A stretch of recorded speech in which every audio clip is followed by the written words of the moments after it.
नमस्कार विद्यार्थी मित्र हो, बी एड ॲडमिशनसाठी रजिस्ट्रेशन करताना कोणती डॉक्युमेंट आवश्यक असतात?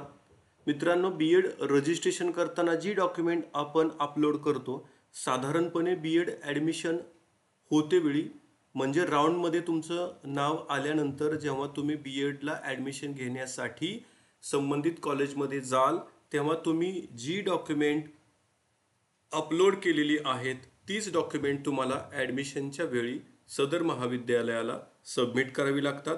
तर बी एड ॲडमिशनसाठी कोणती कागदपत्र लागतात, बी एड रजिस्ट्रेशनसाठी कोणती कागदपत्र लागतात, या संदर्भात माहिती या व्हिडिओमध्ये आहे. तर मित्रांनो, रजिस्ट्रेशन करतेवेळी साधारणपणे आपल्याकडे जी ओरिजिनल डॉक्युमेंट आहेत ती आपण पूर्वतयारी म्हणून स्कॅन करून ठेवलेली असावीत. ती आपल्या पेनड्राईव्हमध्ये PC मध्ये असली पाहिजेत. रजिस्ट्रेशनसाठी तुम्हाला तुमचा एक पासपोर्ट साईज फोटोग्राफ लागेल, ज्याची साईज 20 KB ते 50 KB या दरम्यानच असली पाहिजे. त्याच्यापेक्षा कमी जास्त साईज सिस्टममध्ये घेतली जात नाही.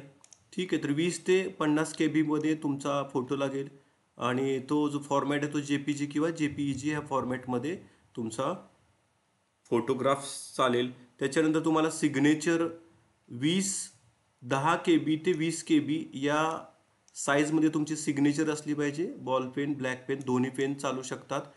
सिग्नेचर JPG आणि JPEG फॉर्मॅटमध्ये असली पाहिजे. The document listed on following table should be in PDF format. हे सगळं PDF मध्ये तुम्हाला ठेवायचं आहे. ठीक आहे, तर आता तुम्हाला ॲडमिशन घेतेवेळी किंवा रजिस्ट्रेशन करताना कुठल्या प्रकारची कागदपत्र लागतात ते बघूयात. तर ओपन कॅन्डिडेट सहित सगळ्याच कॅन्डिडेटना सदर तक्त्यातील डॉक्युमेंट लागणार आहेत. FY SY TYचं मार्कशीट तुमच्याकडे असलं पाहिजे. डिग्री कॉन्व्होकेशन सर्टिफिकेट असलं पाहिजे. पोस्ट ग्रॅज्युएशन तुमचं झालं असेल तर फर्स्ट इयर आणि सेकंड इयर पोस्ट ग्रॅज्युएशनचे दोन्ही वर्षाची मार्कशीट तुमच्याकडे असली पाहिजेत. त्यानंतर CET तुम्ही दिलेली आहे, बी एडची CET दिलेली आहे, त्या CETचं स्कोर कार्ड तुमच्याकडे असलं पाहिजे आणि ते 2024चं असलं पाहिजे. मागच्या जुन्या CETच्या स्कोर कार्ड चालत नाही. दरवर्षी CET द्यावी लागते. दरवर्षी ॲडमिशन प्रक्रियेमध्ये सहभागी होण्यासाठी चालू वर्षाची CET दिलेली असली पाहिजे बी एडची. त्यानंतर CETचा ॲप्लिकेशन फॉर्म जे तुम्ही CET दिलेली आहे 2024मध्ये, तर त्या दिलेल्या CETचा ॲप्लिकेशन फॉर्म लागेल. त्याच्यानंतर डोमासाईल सर्टिफिकेट लागेल किंवा बर्थ सर्टिफिकेट चालेल.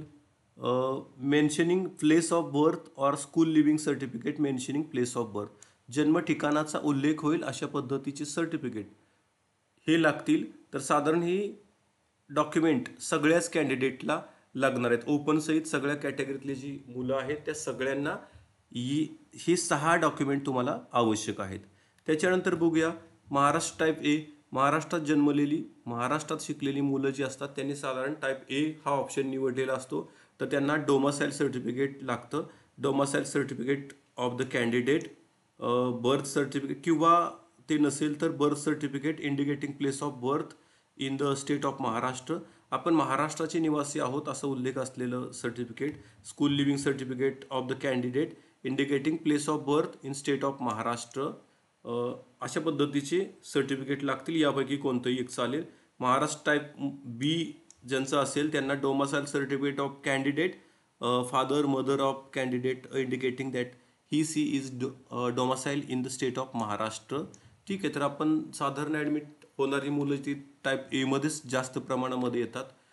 त्याच्यानंतर बघा, जे विद्यार्थी बॅकवर्ड क्लासला बिलॉंग करतात म्हणजे SC ST मध्ये जे विद्यार्थी या प्रवर्गातून जे विद्यार्थी येणार आहेत त्यांना कास्ट सर्टिफिकेट आणि कास्ट व्हॅलिडिटी सर्टिफिकेट हे 2 डॉक्युमेंट अपलोड करावे लागतात आणि ॲडमिशन घेतेवेळी हे डॉक्युमेंट त्यांच्याकडे असणं अनिवार्य असतं. त्याच्यानंतर SC ST सोडून VJ DT AT NTB NTC NTD OBC SBC आणि आता ACBC या प्रवर्गातले जे विद्यार्थी आहेत त्या विद्यार्थ्यांकडे सुद्धा कास्ट सर्टिफिकेट असलं पाहिजे, कास्ट व्हॅलिडिटी असली पाहिजे आणि नॉन क्रिमिलियर असलं पाहिजे. ते 31 मार्च 2024 नंतर काढलेलं असलं पाहिजे. तर हे 3 डॉक्युमेंट या प्रवर्गातील विद्यार्थ्यांना लागतील. त्याच्यानंतर EWS सर्टिफिकेटमधून ज्यांना 10% रिझर्वेशनचा फायदा ज्यांना घ्यायचा आहे त्यांच्याकडे EWS सर्टिफिकेट असलं पाहिजे, eligibility certificate for economical weaker section, आणि ते EWS from the state of Maharashtra, Maharashtra शासनाचंच EWS सर्टिफिकेट ग्राह्य धरलं जाणार आहे. ठीक आहे, तर EWS वाल्या विद्यार्थ्यांनी काळजी घ्यायची की त्यांच्याकडे महाराष्ट्र शासनाचं EWS सर्टिफिकेट असायला पाहिजे. त्याच्यानंतर एक सर्व्हिसमॅन आहेत, त्यांच्यासाठी प्रोफॉर्मा दिलेले आहेत खाली, तर ते प्रोफॉर्माचा वापर खाली फॉर्मॅट सगळं दिलेले आहे. CET सेलनेच रिक्वायर केलेली ही डॉक्युमेंट आहेत. त्याच्यानंतर पर्सनल विथ डिझेबिलिटी हे जे कॅन्डिडेट आहेत त्यांना पण काही % आरक्षण असतं, तर त्यांच्याकडं the candidate claiming reservation under the category shall upload submit the PWD medical certificate issued by civil surgeon of the district hospital. जिल्ह्यात जे सिव्हिल हॉस्पिटल असतं त्यांच्याकडून इश्यू झालेलं सर्टिफिकेट पाहिजे हँडिकॅप संदर्भात. Domicile certificate of the candidate, हे 2 document person with disability candidate असतील त्यांच्यासाठी लागणार आहेत. आणि बाकीचे प्रवर्गाचे ॲडमिशन संदर्भात सुद्धा इथं CET सेलच्या वेबसाईटवरती माहिती दिलेली आहे.